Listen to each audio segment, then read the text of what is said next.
Bismillahirrahmanirrahim. Assalamu alaikum jami'an wa rahmatullahi wa barakatuh, everyone. On behalf of the conference organizers, welcome to this panel discussion on Islamic sciences and the most influential scholars. My name is Zain-Al-Husain, and to make the most of our time together, I'll jump straight into the proceedings.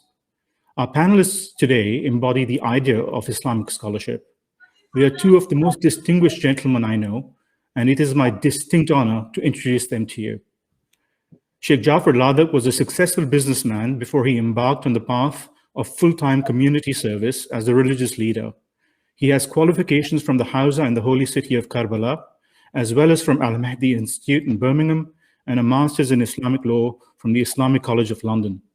He has published 4 books and several papers. He was the resident alim at the Haydari Islamic Center and Hujjat Stanmore in London. He is the incoming resident alim of Babul Ilm Center in Leeds, and many of our viewers would have benefited from his wisdom, and we will be very familiar with his online lectures, which are available on YouTube and which are excellent. Assalamu alaikum, Shaykh Ladak.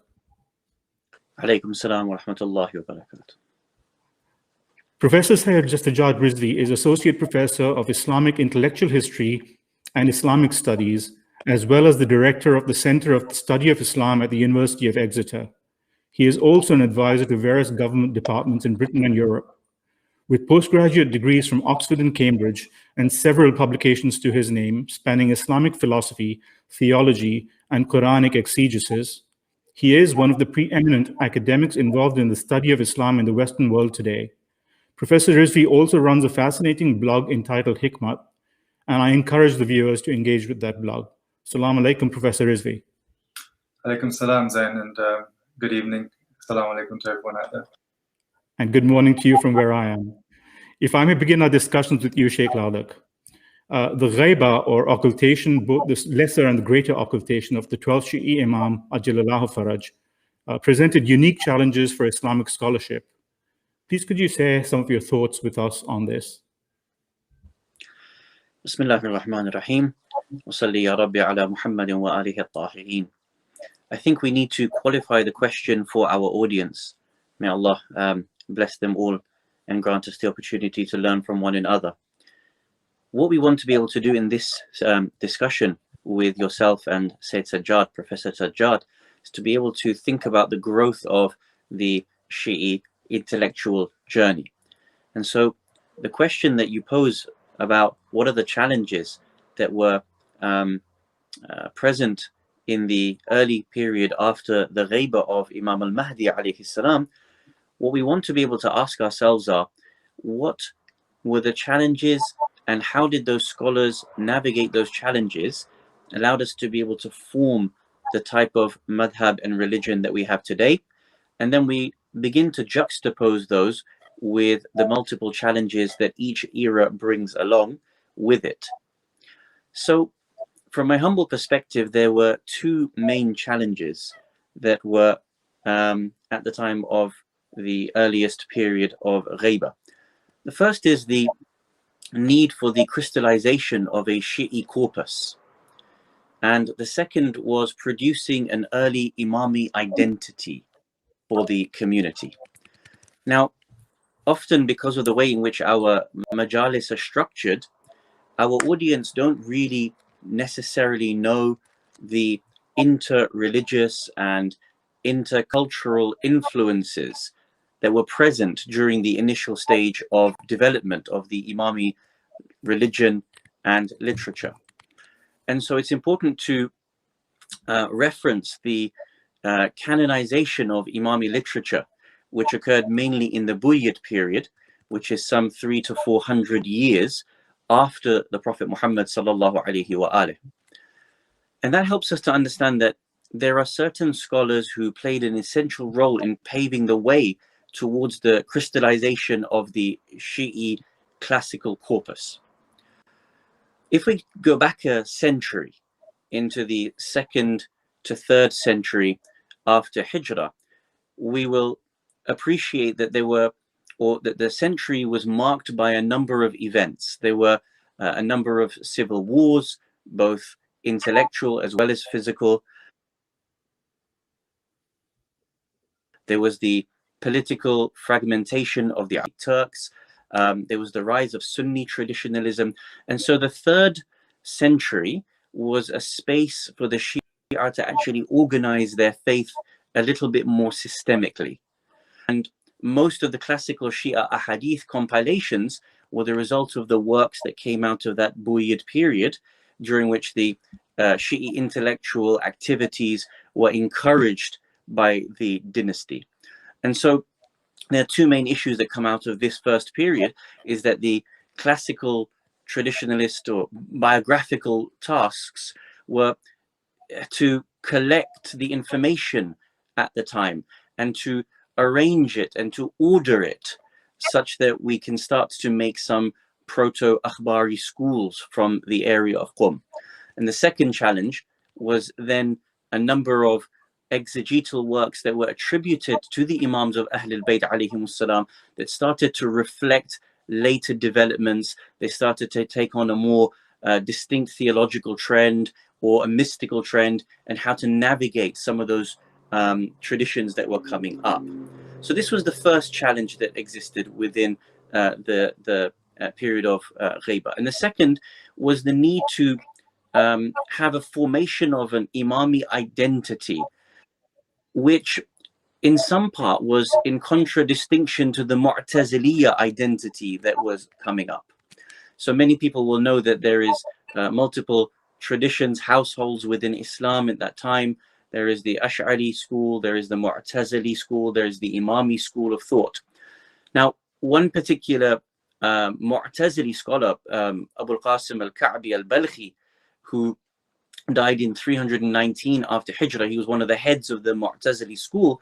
He has a very famous quote where he says that it should be said about the Mu'taziliya that their sect, the chain goes back towards the Prophet Muhammad sallallahu alaihi wa alihi. And he makes this chain that goes back to Muhammad al-Hanafiya, the adopted son of Imam Ali ibn Abi Talib alayhi salam. And so what this did was, it placed a pressure upon the Imami school of thought to be able to distinguish itself. If you have 2 schools of thought grappling with each other, claiming proximity to Ahlul Bayt alayhimus salam, some of the nuances can become lost. And often people don't know which school of thought is going to be the one that is actually associated to Ahlul Bayt alayhimus salam.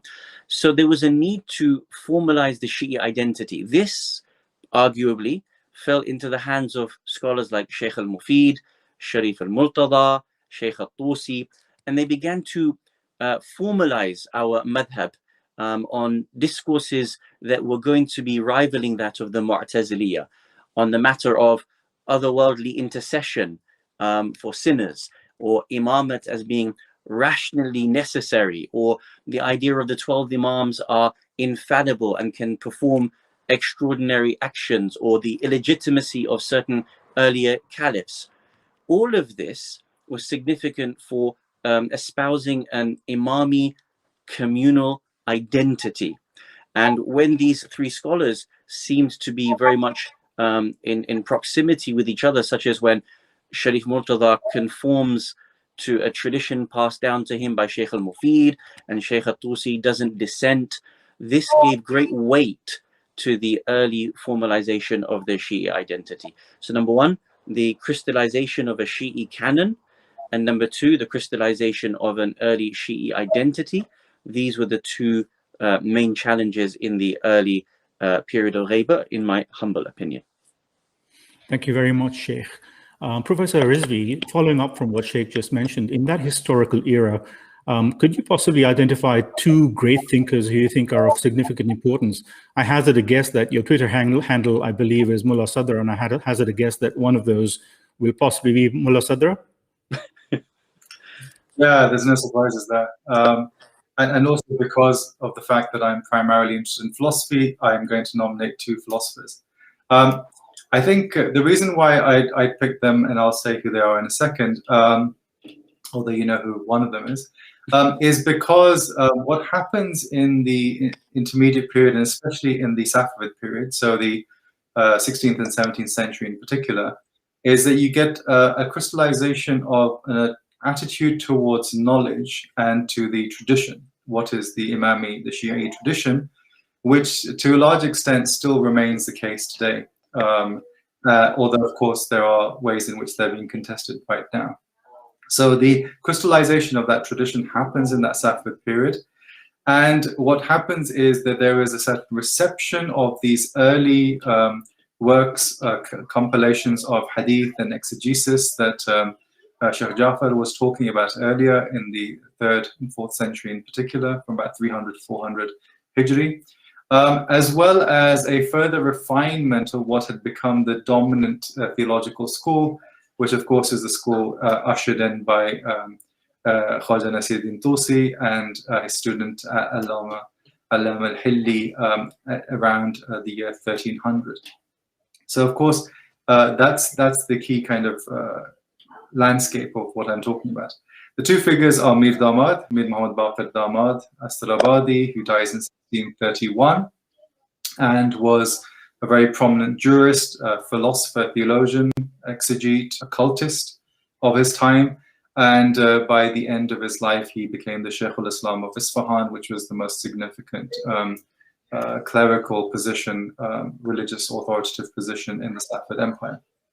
And of course, the second person is Mullah Sa'd al-Shirazi, Saduddin Muhammad ibn Ibrahim Qawami al-Shirazi, who dies a few years later, 1636, and of course, Mir Damad's students. Now, the reason why I picked them, as I said, is about the way in which they reflect and refine the tradition which came before. And the way in which they do that is through a pivotal concept which is known as tahqiq, or a critical reflection upon arguments that have come before. So tahqiq is the idea that one does not merely imitate previous arguments, this notion known as taqlid, but rather one rethinks, refines, modifies, extends, creates anew, critically evaluates the arguments for themselves and shows one's own skill as a scholar in doing this. So this is the idea of tahqiq, which of course did not originate with Mir Damad and Mullah Sadr, but in many ways in the Shia tradition, they're the two who exemplify them. They also, alongside this notion of tahqiq, they had a holistic idea of knowledge and what the pursuit of knowledge was. And of course, given the theme linking to the birth, of course, of Amir al-Mu'mineen alayhi salam, the point here to mention is that they are two of the significant figures who start to incorporate various sayings of Amir al-Mu'mineen into a wider philosophical and metaphysical vision of reality. So if you want to understand what the nature of reality is, the nature of exegesis, engaging with the Quran, understanding what the hadith of the Imams are, then one brings in some of the important sayings and reflections of Amir al-Mu'mineen into that media. So whether that is elements from the so-called Diwan, the poetry of Amir al-Mu'mineen, whether it's some of the famous sermons from Nahj al-Balagha and the short sayings from the Nahj al-Balagha, especially, for example, the first sermon of the Nahj in particular, and also some other famous statements and sayings which are attributed to. And one of the things also they do is that they really orient the tradition in a way which, as I said, links together philosophy, mysticism, the occult, the understanding of the Shia tradition, by focusing in on one very specific kind of technique for doing that, which is rather interesting, which one finds in Mir Damad as well as in Mullah Sadr. In Mullah Sadr, you find it in his commentary on the Quran, his exegesis on the Quran. And this is the idea that the huruf muqatta'a, the discrete letters found at the beginning of certain surahs of the Quran, constitute a code for understanding the nature of the Quran and also reality itself. So what they do is they come up with a formula which links together all these letters of these huruf muqatta'at, these discrete letters, and they come up with this very famous phrase, which is Suratu Aliyin Haqqun Numsikuhu, that the path of Ali is truth that we adhere to, that we cleave to, that we follow. And so there's a very extensively kind of embedded Shi'i attachment to walaya, which lies at the very core of this wider vision of what metaphysics is, the nature of reality, the concepts that we use to make sense of our world, and of course the language that we use to then convey and communicate that. And so for those reasons, I would pick those two. Of course, I could say a lot more about the specific doctrinal positions, but I would focus perhaps more on this wider method and key that they bring together between the two of them. Thank you, Professor Rezvi. That was fascinating. Of course, the theosophy of both those scholars and the existentialism that they expounded is quite different from the Western existentialism, isn't that correct? Because their focus was God. Yeah, so the term existentialism, I think, is somewhat misleading. It's rather this notion of existence or being as a foundational reality which unites everything, right? So it's a certain vision of the unity as well as the way in which things appear and manifest themselves to one another. So modern existentialism is primarily one in which the Nietzschean idea of the death of God is very much taken. It's about the struggle of the human condition. Whereas this focus on wujud, on being that one finds in Mullah Sadr, of course, Mir Damad is a slightly different position, because for Mir Damad, it's only God which is purely existence, and everything else has a very kind of derivative sense of what existence is. It's more the case that everything stems from God, everything is about that connection from God, everything comes from God and is ever moving on the path towards God. And that is the path that we need to be consciously on. And that, of course, is precisely the path that is then manifest by the wali, by the imam, and he is the one who then takes us to our destination on that path. Thank you, Professor Rezvi. Sheikh Ladak, would you mind letting us know two of the most significant scholars in the contemporary era that mean a significant amount to you? Bismillahir Rahmanir Rahim.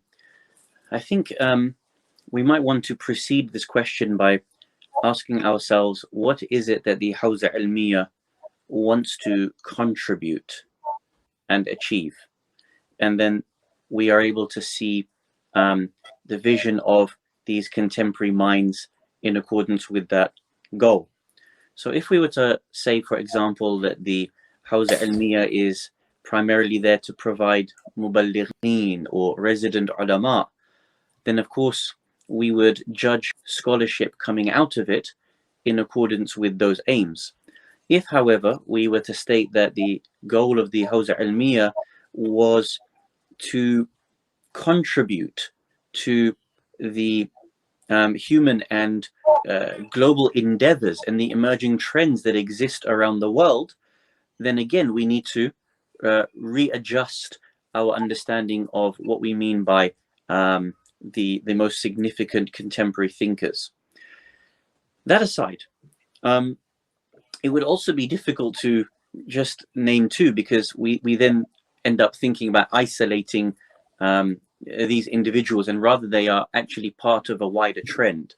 So there are a number of mujaddideen and renewers that are either those who are present who have recently passed away. We could probably start with people like His Eminence Shaheed Muhammad Baqir as-Sadr, Sayyid Muhammad Hussain Fadlullah.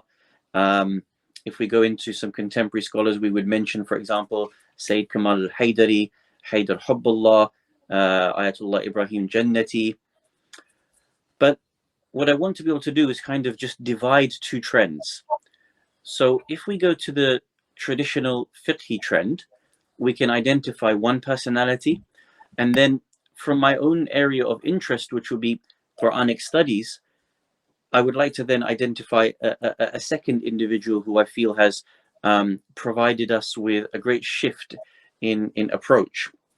So in the traditional fiqhi model, the person I would highlight is a scholar who passed away very recently, Ayatollah Yusuf Sani'i.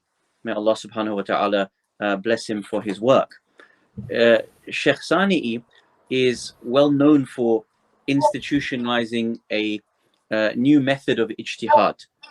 And actually, as much as people come to think of his name being associated with very radical ideas, actually he is very much vested within a mainstream usuli framework.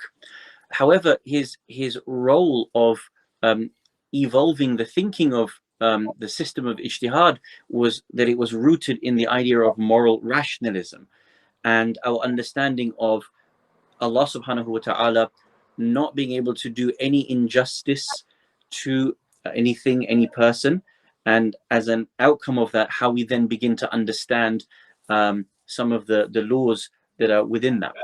Ayatollah Sani'i actually made a jump in evolving the scope of rulings, and he helped in the continuity of fiqh. And actually, as much as his ideas were very, very provocative, his ideas were within the scope that existed today. And the reason why I think that's important is that it shows that there's an expansion in the thinking that is existing within an existing framework. The second person I would recommend to our dear audience to be able to look into is a scholar, again, who passed away maybe a decade ago by the name of Ayatollah Muhammad Sadaki Tahrani. May Allah bless him as well. Ayatollah Sadaki Tahrani was an eminent student of Sayyid Tabatabai. So we know Allama Tabatabai was the author of the Tafsir al-Mizan, and with that methodology that was enshrined by Sayyid Tabatabai, the tafsir of the Quran by the Quran, Ayatollah Sadaki Tahrani took that methodology and maybe evolved it even a step further and ended up writing a very large commentary called Tafsir al-Furqan. And the reason why I pick him is that we have a number of scholars who in the recent or in this last decade have taken Quranic studies forward a great deal. For example, we have Ayatollah Sayyid Muhammad Taqi al-Mudarrisi, we have Ayatollah Hadi Ma'rifat. But the reason why I choose Sadiki Tahrani was his insistence on being Quraniyun, or being amongst those who will establish the grounding of all matters through the Quran, and everything has to then be judged through that lens. What I see as part of the evolution of the times in which we're living in is that this idea of having a Quranic lens and everything else is judged by that, becoming more and more prominent, becoming more and more validated as well. And I think that this is providing us with a great jump, a big leap in the methodology of our school of thought. And I feel that if our audience acquaint themselves with these sorts of scholars, they will become very appreciative of a new way of approaching the religion of Allah subhanahu wa ta'ala. Ahsant. Thank you very much, Sheikh. Professor Rezvi and Sheikh, we have just about 7 minutes left, so if we could keep the next few answers brief but still profound as you have been so far, that would be much appreciated. Professor Rezvi, keeping with the contemporary era, what do you think are really the key exigencies of our time, for instance, technology, in the development of religious scholarship?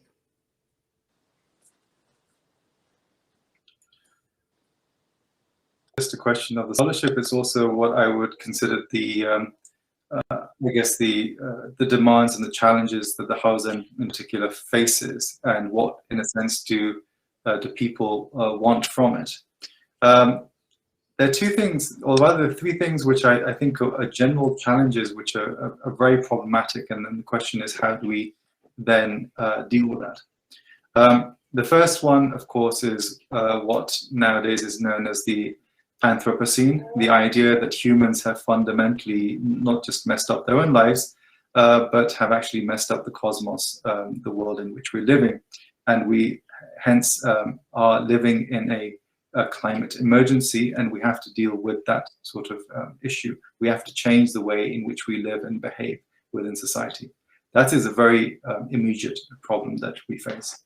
The second one is what is sometimes known as epistemicide, and the fact that different modes of understanding the world, inquiring into knowledge and the way in which we grasp the world and understand ourselves have been obliterated, have been flattened out, have been destroyed by what has become a dominant mode of doing that, which arises out of Western colonialist modernity. And so in a sense, we need to think about how it is that we can recover elements of our traditions, which are broadly gone, but also how it is that we can then bring our traditions into conversation with other traditions globally to, in a sense, push back against the dominance of, as I said, a Western colonialist modernity.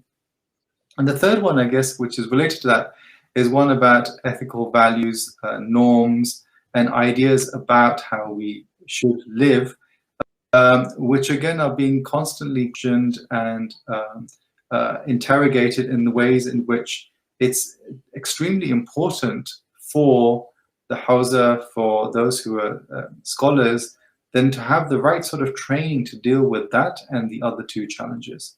That is clearly, I think, a big task, a big ask in many ways to do. But the one first step in that would be a recognition that these are challenges, that these are problems that need to be found solutions to, or at least attempts to relate to.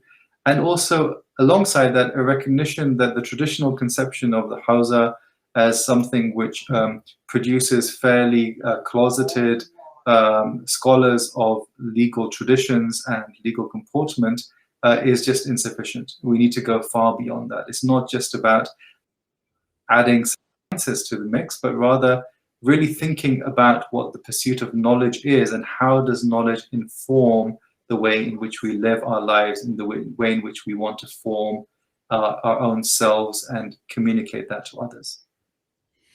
Thank you very much. We have 4 minutes left, so I'll pose this question to both of you, probably starting with Sheikh Ladak, if you don't mind. And if you could keep the answers to 2 minutes, that'd be excellent. And traditional scholarship is traditionally, well, is currently viewed to be unidirectional. So flowing, for example, from the marjaya to the layperson one way. How do you see the current use of technology or other means changing that and having a more bidirectional relationship between the lay people and the marjaya or scholarship? Sheikh? I think that model is already shifting on the ground. So, for example, there is some work being done by Dr. Ali Raza Bajani and others coming out of Oxford that looks at the other roles of, or those who might be sit between the grassroots and the Maraja, and finding that actually one of the most dominating forces is actually the resident ulama. Aside from that, I think we need to reconfigure the way in which we imagine this religion, and I completely concur with Professor Rezvi's comments about the Anthropocene and trying to realign our thinking. I think we are still in such a dogmatic, nationalist, maybe at best internationalist type of vision of our faith, and we're still in some ways even fighting the Dar al-Islam, Dar al-Sulh, Dar al-Kufr motif.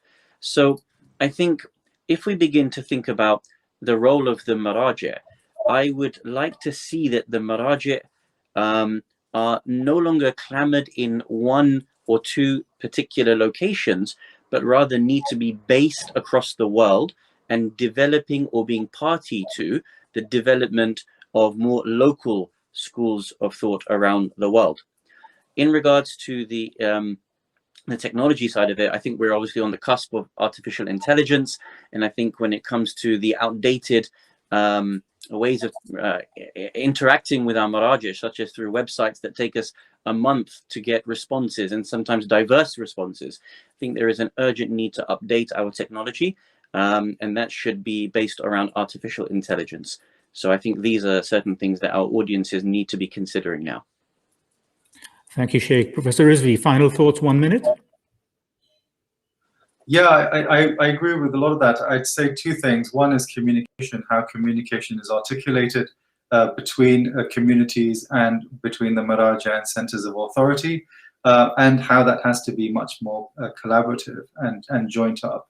And secondly, an understanding that relationships are about mutual flourishing. They're not just about command and control, or rather mere sort of imitation and following, but rather, we're all together as Ahlul Wilayat, as Ahlul Walaya, to work together for certain common aims to help our flourishing and our path back to God, to the one with the Imam.